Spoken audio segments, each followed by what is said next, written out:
Last time we learned to ask where a person was from. Today we're going to be learning to ask, where do you live?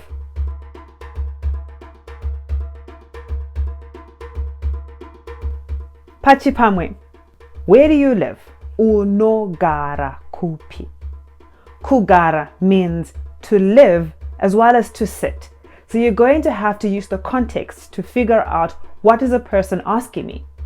Unogara kupi is the informal way, and munogara kupi is the polite and plural form.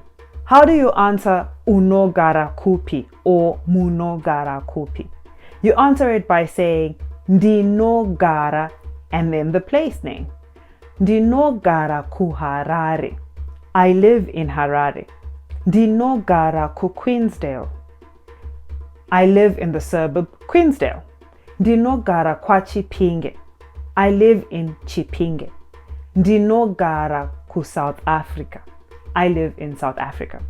You can also give places such as the city or the village, and you would answer Ndinogara mudoroba.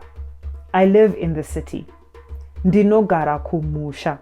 I live in the village. So, where do you live? Unogara kupi. Let me know for your homework in the comments below. Remember to write down and repeat after me to make sure that you're getting everything we are learning. Tonana.